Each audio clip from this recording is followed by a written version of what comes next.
Welcome to Showdown. I'm Mark Kaysen, and it is Wednesday, May the 29th, and we are rapidly approaching the end of the month and as well the complete end of the trial. I say the complete because we have obviously ended the trial.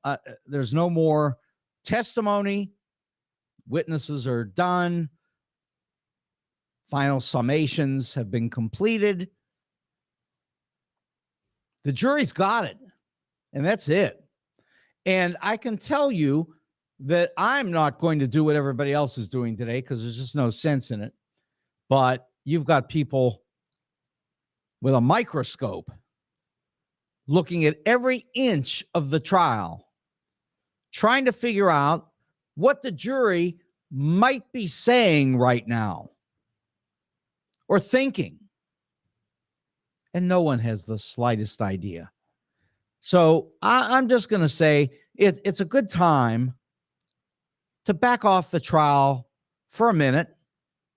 Stop thinking of something that you'll never figure out and move on and wait until the jury comes back and says what I've told you they're going to say anyway, which is guilty.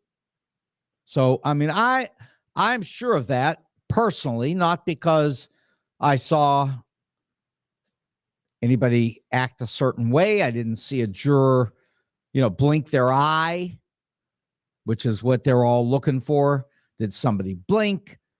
Did somebody stretch? Did they yawn? Come on. It's not going to help. It's not going to tell you anything. The only thing that's going to tell you anything is what you already know, which is that Donald Trump is a crook. He's been a crook for 40 years, and now we've got him. So we'll see. Kaysen says guilty. That's all. I've said it all along, so there's nothing more to talk about. He's going to be found guilty, not because of what somebody said that I can't figure out that the jury thought this or that or something else.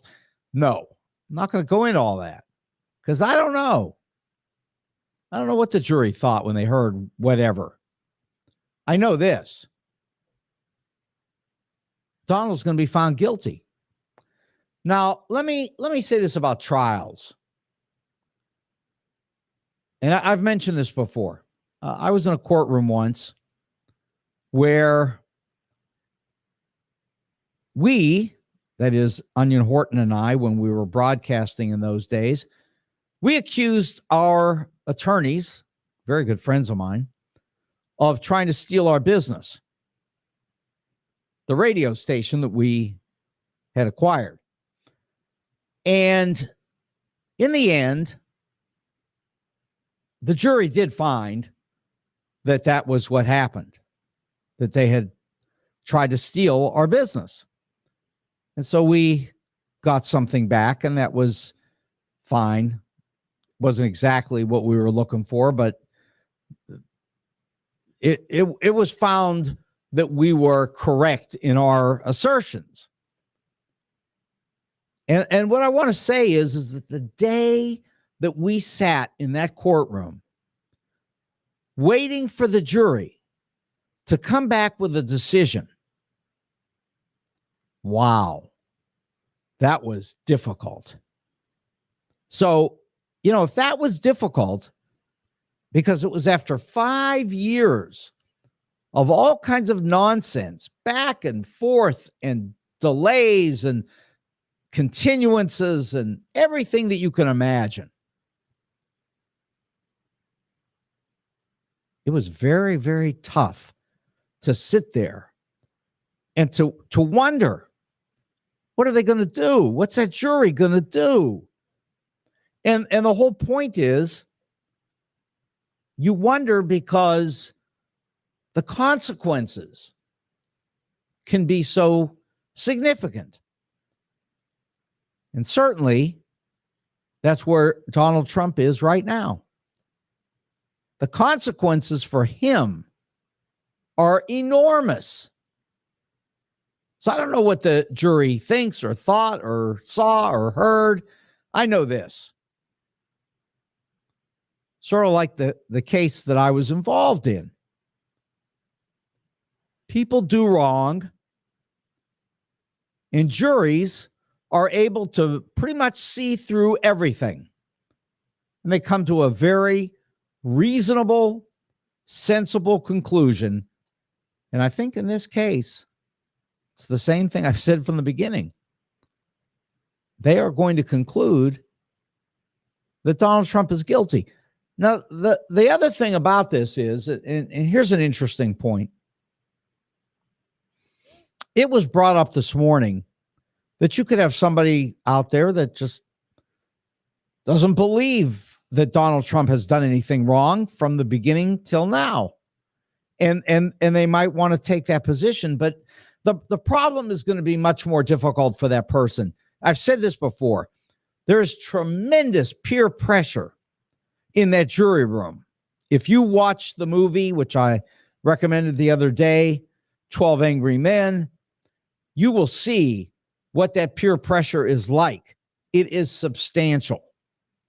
So when you've got all that peer pressure, you might think one thing or another, but everybody's looking at you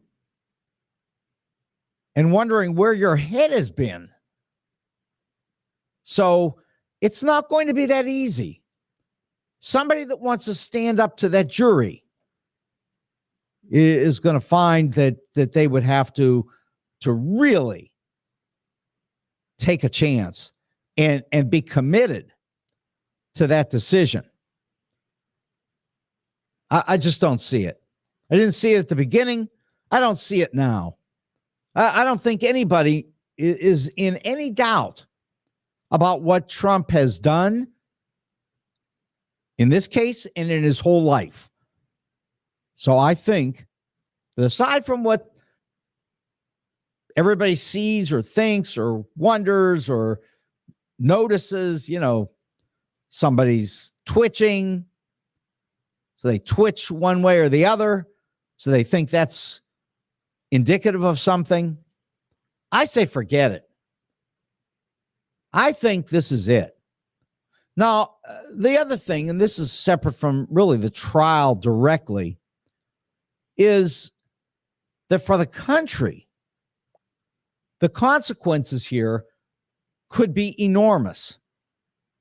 Because if Trump were to be found, well, it won't be not guilty, so forget that. But if there were one person on the jury that was willing to hang the jury, I think that the country would be listening to Trump forever, screaming, yelling, hysterically, pronouncing that he was exonerated. Not true. That wouldn't be true. And that he was found to be not guilty, which would not be true because all the best he could hope for is a hung jury here. And the other thing is, if they find, for example, 24 counts that Donald is guilty and 10 counts they either acquit him or the jury is hung, Donald will claim he won. But that's not going to work because he'll still be going to jail. And do I know he's going to jail? Yes and no.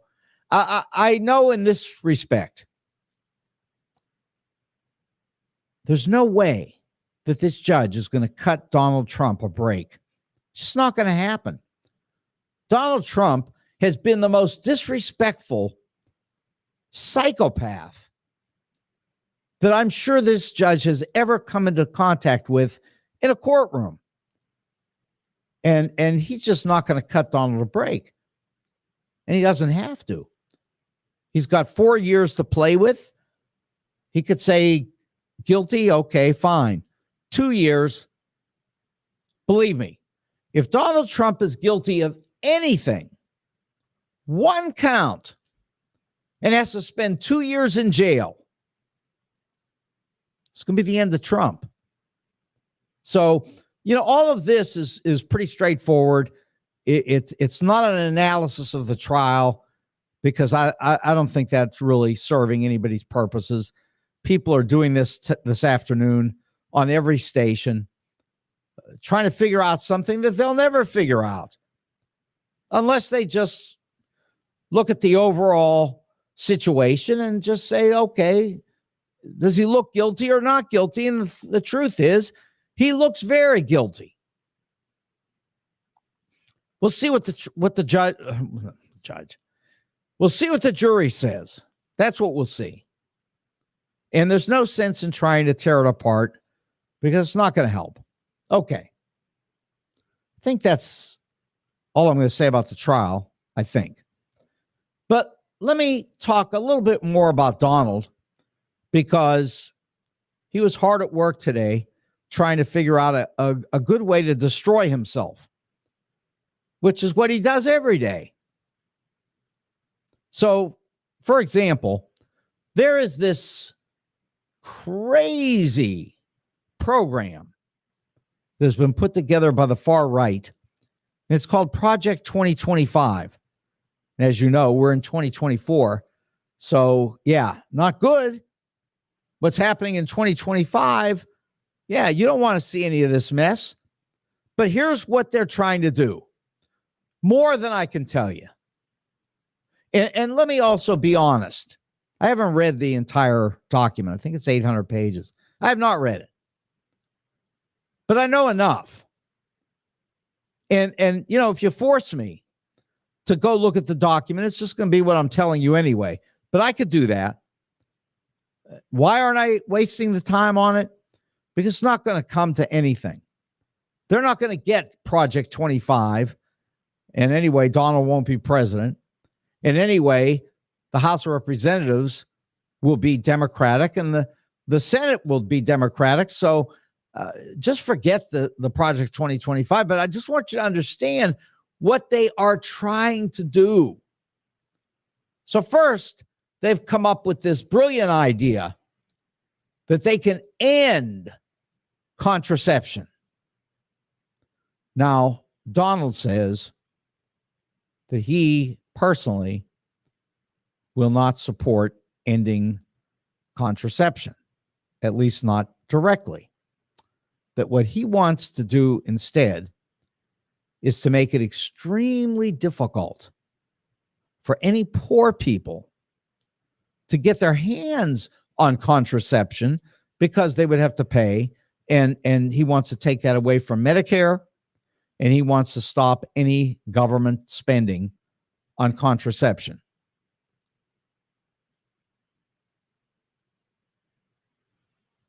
Is that really what he wants to do? Is that really his brilliant idea for the next step in 2024? I mean, I'm not even discussing for or against contraception. I'm not going to have that conversation. That's ridiculous. Here's what I want to discuss. What does he think women are going to say?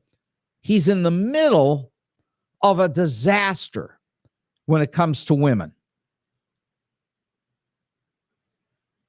The poll I saw a month ago was like 60 to 35 women against Trump. You don't think it's getting any better, do you? Do you think that's improving? Do you think Donald has done something out here to attract women to his position? Because I can tell you, not a chance. Not only has this guy alienated every woman in the United States, and for that matter on the planet, although everybody on the planet can't vote in this election, although Trump claims that that's not true. He claims that everybody's voting illegally and that's why he'll lose. Well, he'll lose, but it won't be because of what he says. It's going to be because he's going to lose. But at any rate, Trump and his friends, and that includes Sam Alito and Clarence Thomas, have come up with this brilliant idea to fight against contraception. Now, you know, women are going to go berserk. Men won't care, but women are going to go berserk. And when they do, they're going to vote in gigantic additional numbers against Trump. I've said over and over, forget abortion. It's not about abortion. It's about women's health care. But now let me expand it a little further, because it's really beyond that. It's about everybody's health care, and especially it's about the health care of older people who are on Medicare. Because if you read what they're talking about, they're trying to shut down parts of Medicare. They're trying to shut down parts of Social Security. They're going back to exactly what George W. Bush was doing almost 20 years ago, and it almost got him in a lot of trouble. I can tell you right now, this business of the Republican Party every so often pushing back against Medicare and Social Security is absolute lunacy. It's one thing if you want to alienate all the women in the country, which they're doing. It's another thing if you want to start alienating older people who vote in very, very large numbers and who will find out what's being done here. They'll find out the key things that are in Project 2025. And there's more than what I've already said, but they're out to cut things that are beyond anybody's belief. Things that were litigated in this country years ago, resolved, law has been established. It's over. And yet these people would like to stand up and fight against everything this country has done to try to keep people from going off a cliff depending on their circumstances. Because look, elderly people will go off a cliff if they don't have Medicare. They'll also go off a cliff if they don't have Social Security, and their families will go off a cliff because the families will be called to pay for things that right now are being paid through Social Security, through the protections that we have created for people in this country, all the way back to Franklin Roosevelt. But this is the story here. How do we shut it down? I mean, it's not just Obamacare. I mean, they're even saying, oh, no, we're not going to even play with Obamacare. They're right. They're not. They're going far beyond Obamacare. They want to go to Social Security and Medicare. And everybody knows this. They've had plans for this in every single election. And lo and behold, Donald Trump, in his brilliance, in his attempt to do what he always does, which is touch things that subsequently die.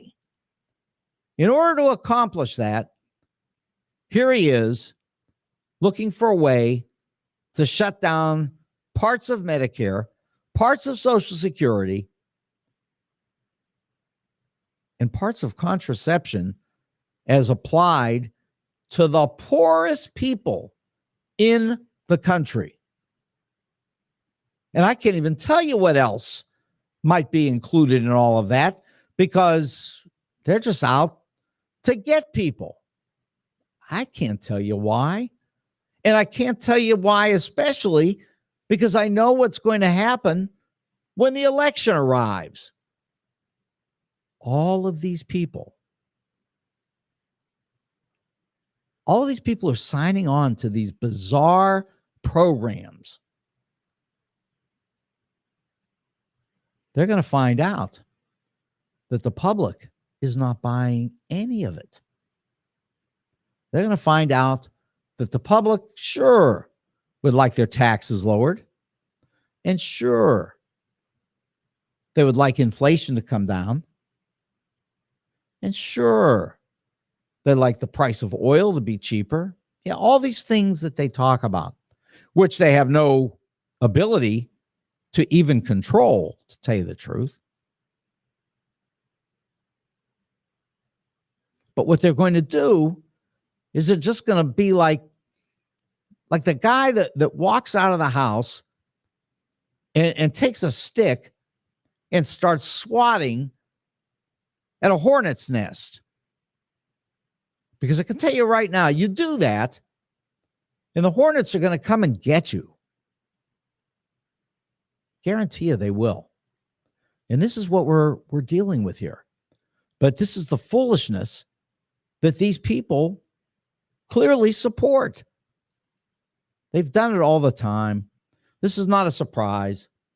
But in the case of Donald Trump, the fact that he has jumped onto the bandwagon with all of this craziness only tells you that this man does want to lose. Remember what he said to the libertarians. He said, if you don't vote for Trump, if you don't support Trump, you could just be a bunch of losers. In fact, he said, you're going to be the same losers that you were in all previous elections. You're going to come up with 3 or 4%, and that's going to be the end of it. Now, I do remind you that these people who are going to come up with 3 or 4%, they gave Donald Trump less than 1%. So of the 3 or 4%, Donald gets less than 1% of those people. Donald's not a very popular guy out here, I can promise you. He's got people who believe every last crazy thing that he brings up, but I'm promising you, it won't fly in the election. 30, 35% elected Hitler in Germany, but it won't elect Donald Trump in 2024 America. It won't work. You need more than that. You come up with 30, 35%, you are not just a loser. We're starting to talk about historic landslides. So, if you want to come out against Medicare and Social Security, I promise you, you're going to pay a price, and it's going to be a big one. But it's okay with me because it's never going to be in front of a president. No one's going to have a pen to sign it. No one's going to pass it in the House of Representatives or the Senate. None of this. All this is just nonsensical conversation that means nothing.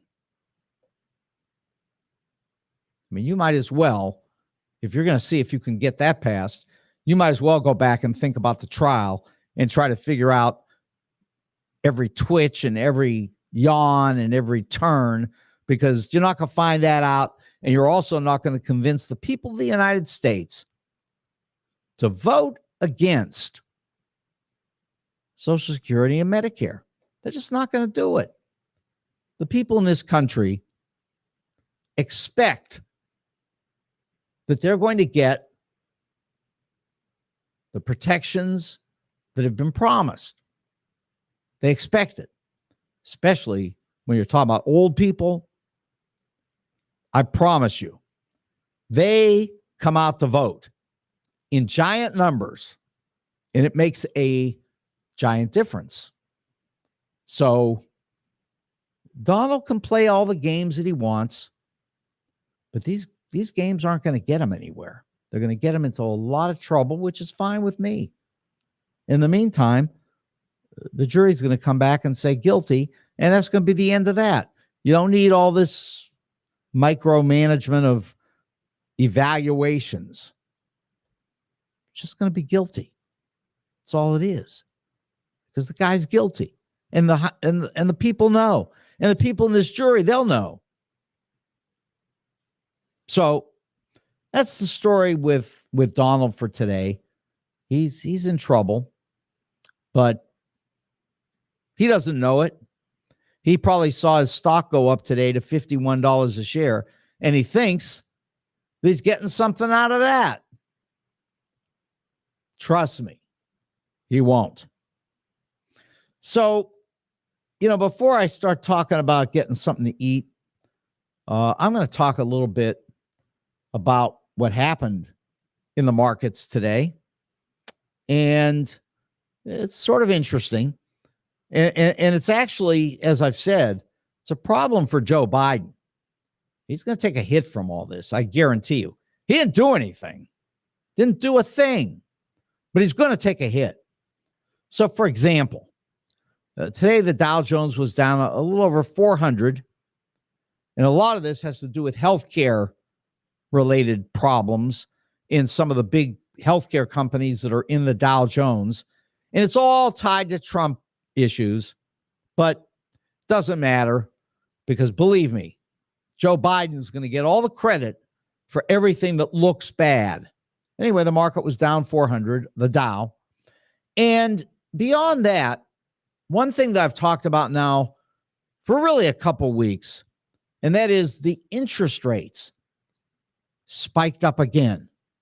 So this is the third upward spike in interest rates over the last 2 weeks. And I can tell you they're climbing back to about the highest that they've been since rates turned up over a year ago. And this rise in rates comes at a time when the so-called experts are saying that the Federal Reserve is getting ready to slash rates. Because it's true, the Fed is frightened. They're not sure what to do here because they don't want to cause inflation by cutting rates and reigniting all the problems that existed prior to the Fed's recent efforts. But the other side is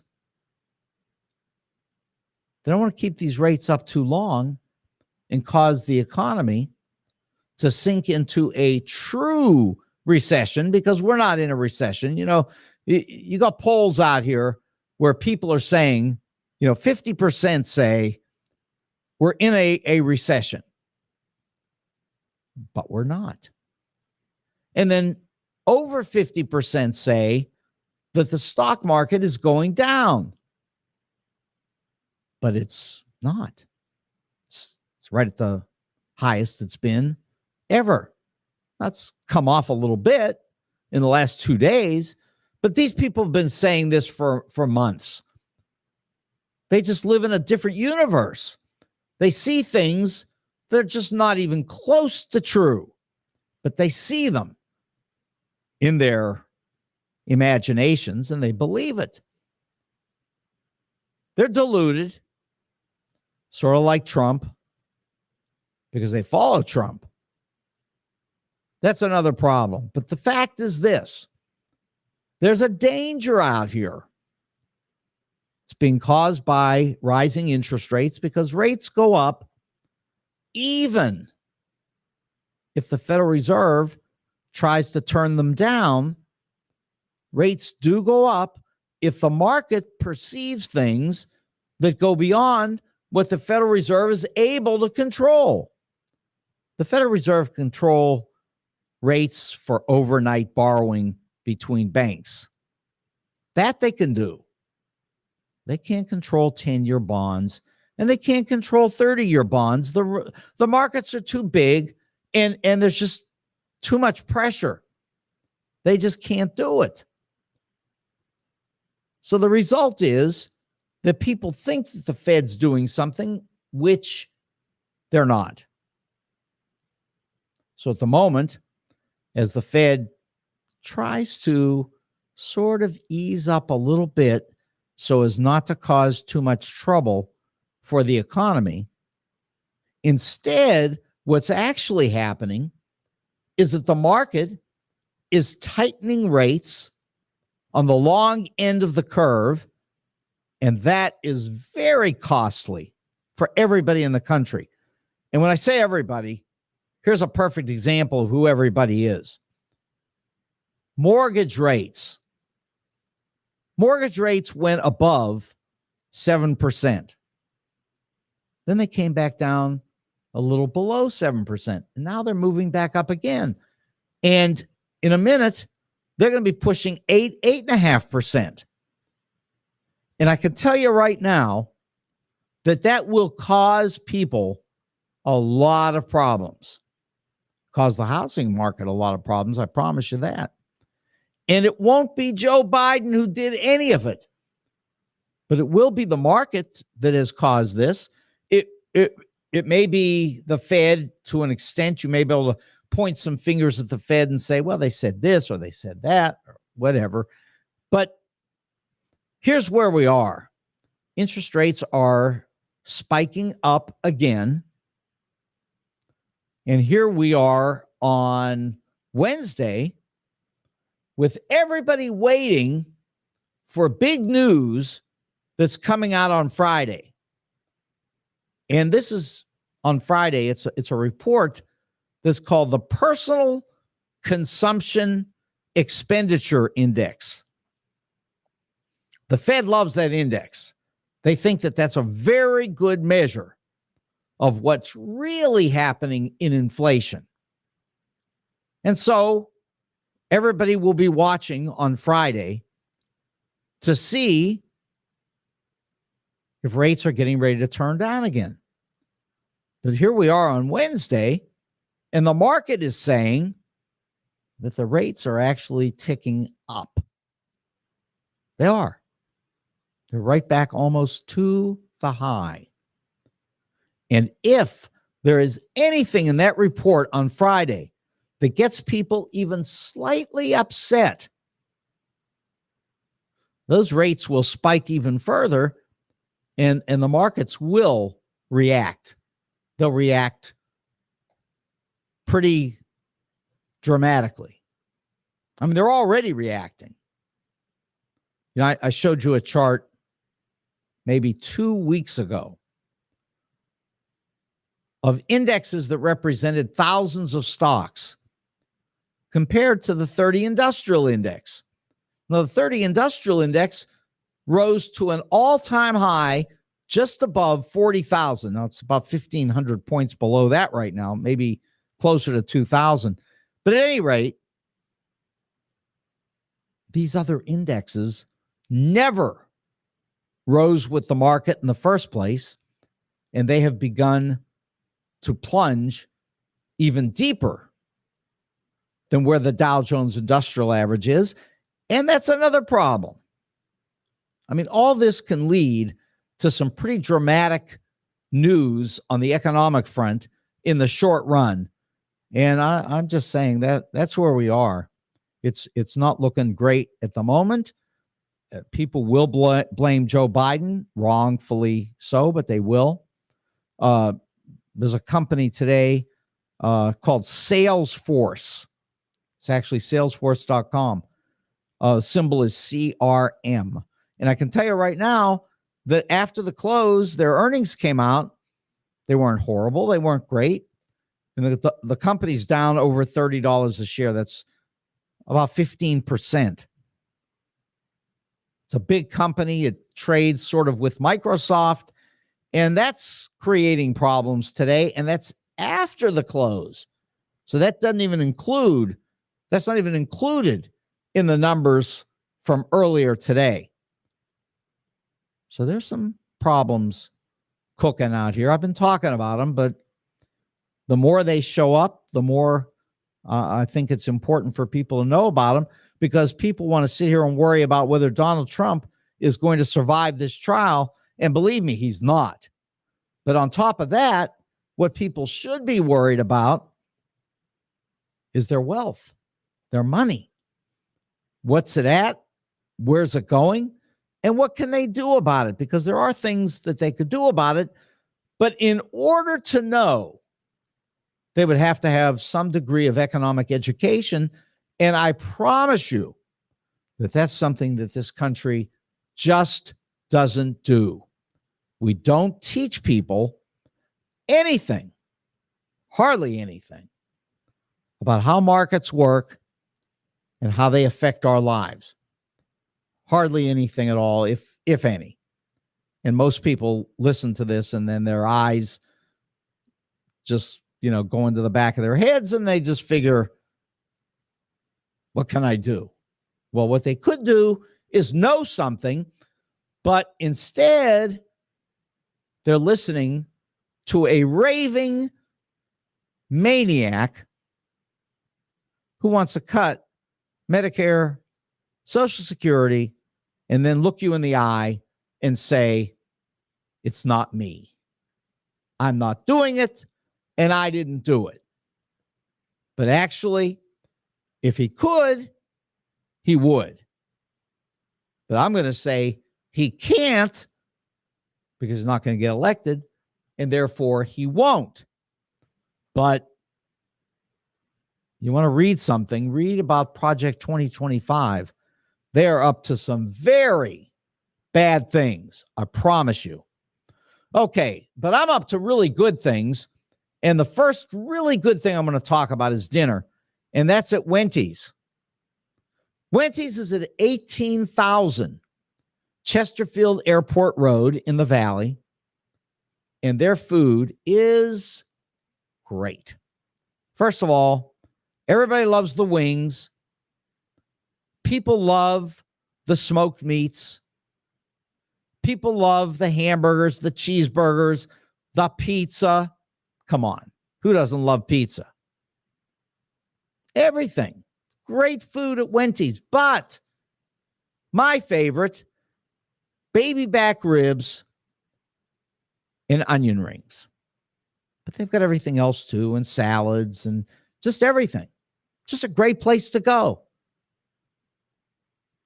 Now, Ben is there from time to time. You go by, you'll find him, but you never know. He might be in the other location, because now Wendy's is also in Defiance, Missouri. The same great food, the same great environment. It's all the same. It's all Wendy's. And it's in Defiance, Missouri. It's just opened. It is outstanding. If you're anywhere near Defiance, make sure you stop at Wendy's. Okay. If you're looking at jewelry, if you're buying jewelry, if you're selling jewelry, and or coins, if you're selling coins, you can buy them at 4506 Hampton. You can buy and sell there. Great prices for everybody. And that's Jewels on Hampton, 4506 Hampton.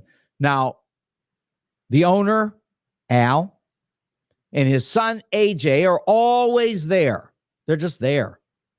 They're there to take care of people. They're very nice.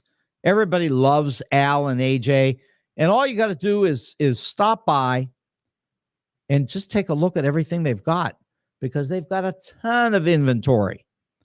Now, they also design jewelry. They'll design it the way you want it. They'll design it in a very creative way that they might decide, because they're good. They're very good. This is a very top flight jewelry company. And all you got to do is stop at 4506 Hampton. Go in and check out Al and AJ and all of their great inventory, Jewels on Hampton. And if you've got a watch and it's got any kind of problem and it's a good watch, this is the place to take your excellent watches where they can be fixed. And that's at Jules on Hampton, 4506 Hampton. And finally, the St. Louis Suit Company. They're in Clayton. I've gone there for a very long time because I've always dressed up in suits when I go to work. It's just what I do. Why? Complicated. A lot of reasons, and probably just a lot of inertia behind what I've already been doing from the past. But I'm just going to say this. The St. Louis Suit Company is a great place to shop for men's clothing. And on top of that, they've got the best buys anywhere when it comes to ties. $5 for a tie. These are ties that they're silk, beautiful patterns. They're outstanding ties. You can't beat it. They're great for gifts. St. Louis Suit Company is just the place to go for men's clothing. And I can also tell you that on top of all of it, they've got overcoats for the wintertime. They've got straw hats for the summertime. They've got shirts. They've got shoes. As I've said many times, no Chucks, sorry.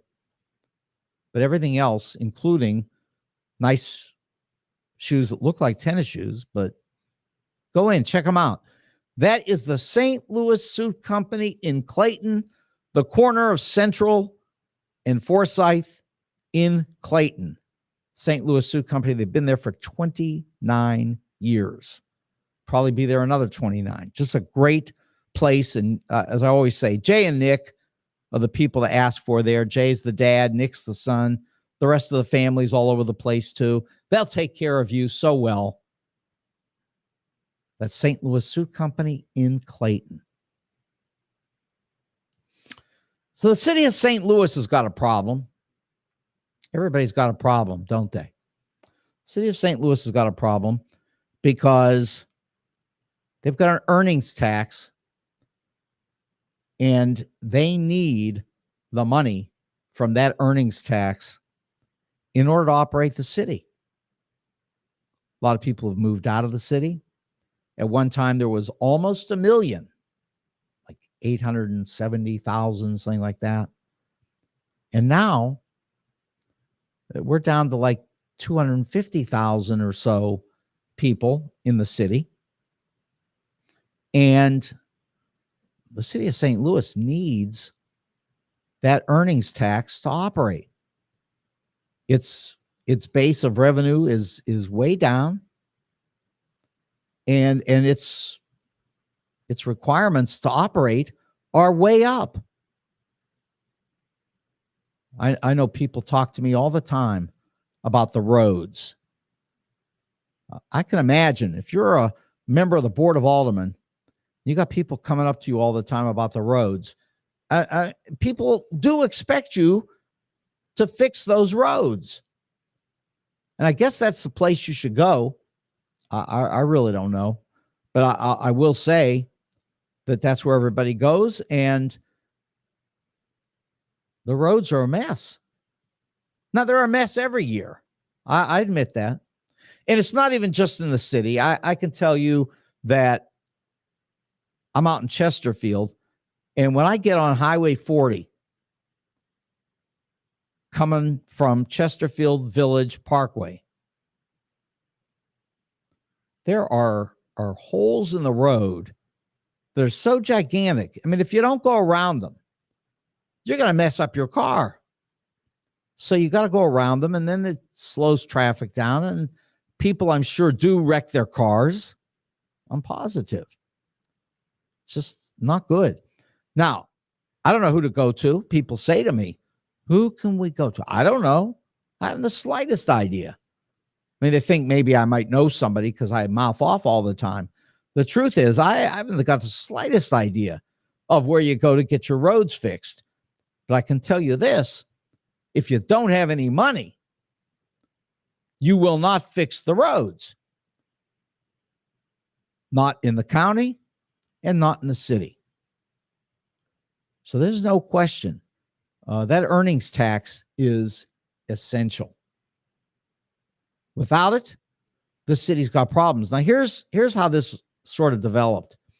You got some people who sued the city, and they said that they worked outside the city for a company that was headquartered in the city, and that inappropriately they were having that 1% sales tax yanked out of their income every month. So it went to trial. Court got their hands on it here in conservative Missouri, and they said that that's true. And they said that these people have a right to get all their taxes back. So in the first place, you can see what's going to happen. The city is going to get hit hard because the city is going to be required to pay money back to people that they received over years because of this lawsuit that did win. Again, of course, this is our system. You know, if you lose in court, you lose. I will tell you, we are going to have a conversation about this, I believe. Let's not get too carried away here, but I believe it's going to be on Friday. And it will be, if it happens, it'll be with Megan Green. Megan's out of St. Louis at the moment and traveling back.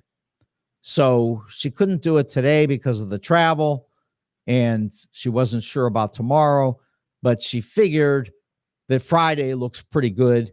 And so we tentatively have set it up for Megan to come in on Friday to talk about this, among other problems that are affecting the city of St. Louis. And this is certainly front and center at the moment, because that tax is critical for our city. I mean, without that money, there's trouble. And there are people who are trying to cut that tax back all the time. People in the legislature, Republicans, and it's not even Donald Trump's fault. What do you know? Something is not Donald's problem. He didn't do it. He didn't start it. It's not him. I'll grant you that. This has nothing to do with Donald Trump, but it does have something to do with this Republican Party and the notion that you can get by without collecting taxes and think that you're going to have money to operate your city, because it won't work. There's so many things that we need to take care of. And one of those, and I'm not saying this comes out of the tax money, because it doesn't. It doesn't come out of the personal income tax. But also on the front page of today's Post-Dispatch was a story about the St. Louis Public Schools buildings and the huge expenditure that needs to be made to bring a lot of these buildings back up to the point where anybody could actually go to school in them. So that's one thing.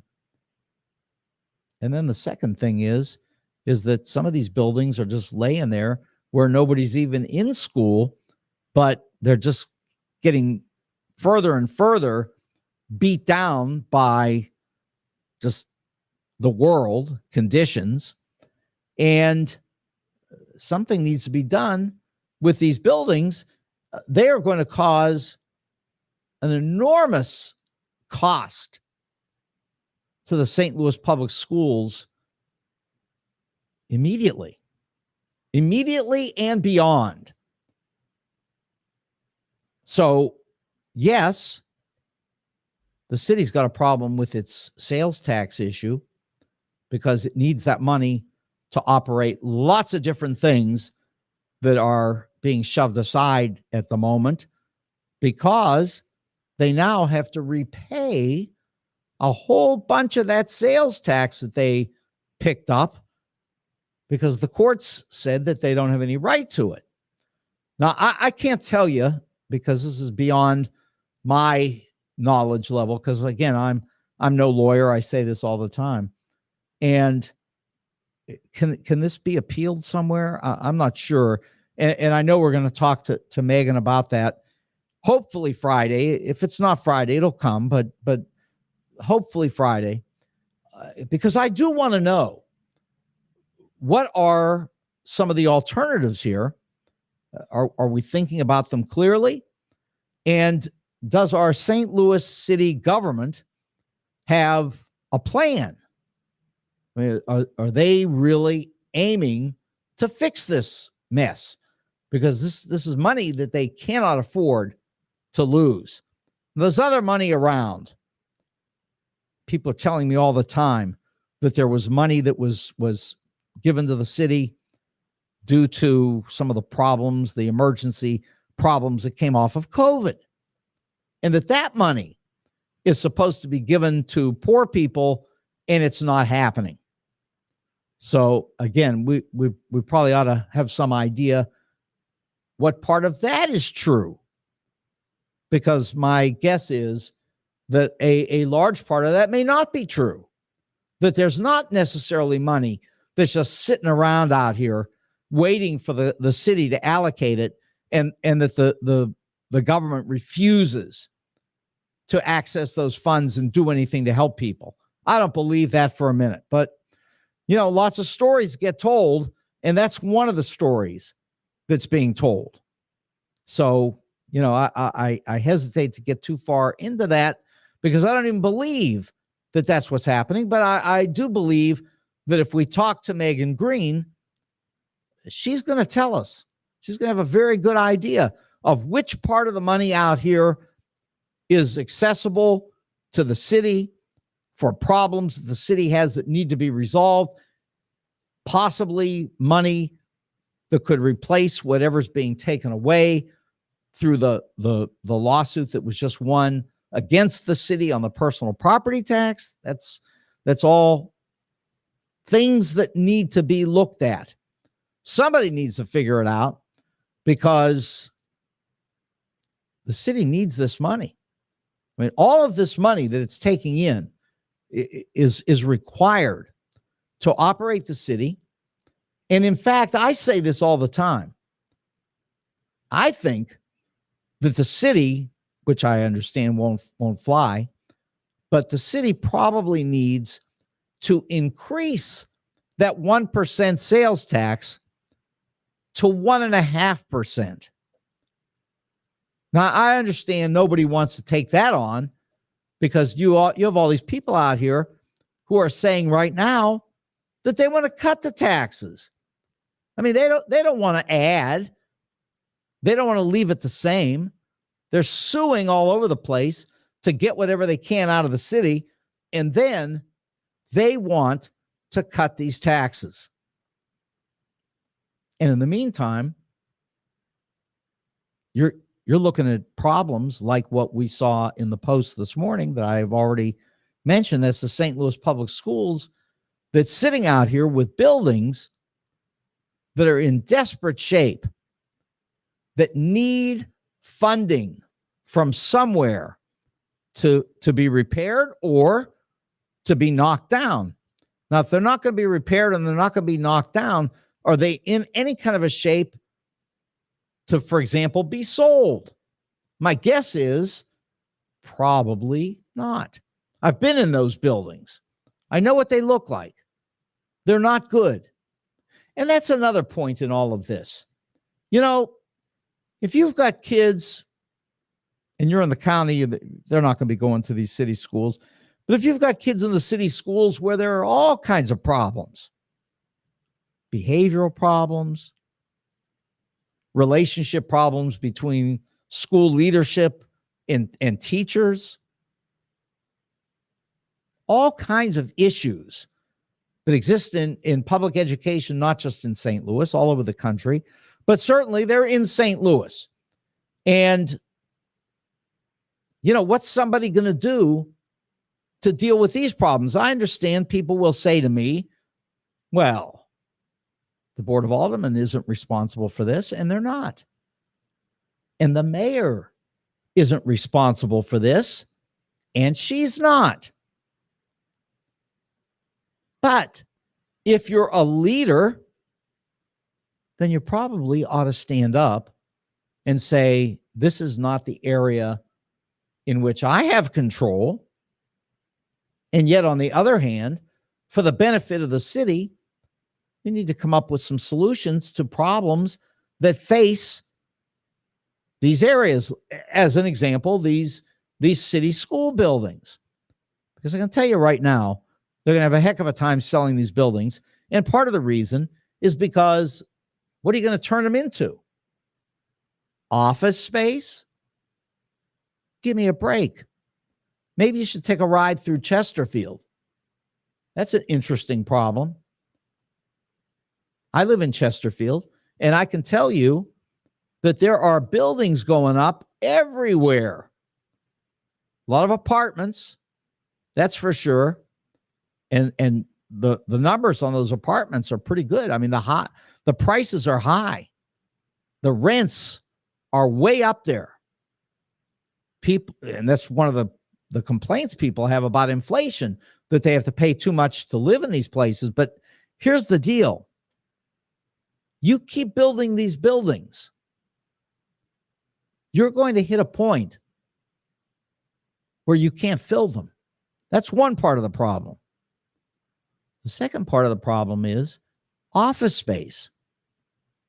And I know there's a big story out here that Chesterfield can support some kind of a downtown Chesterfield project in which office space will be built for what? For people to go to work who don't go to work? Because people don't go to work. And the people who do go to work 2 or 3 days a week, and they don't like that. They're fighting back everywhere over this.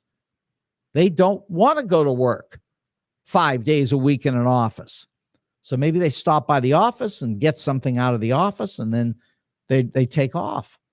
They're just not working in offices. I know I've talked to some people about Wells Fargo down in the city. Beautiful campus there for Wells Fargo. They've got all kinds of things going on in that building that have been there for years, which originally, of course, was A.G. Edwards, now Wells Fargo.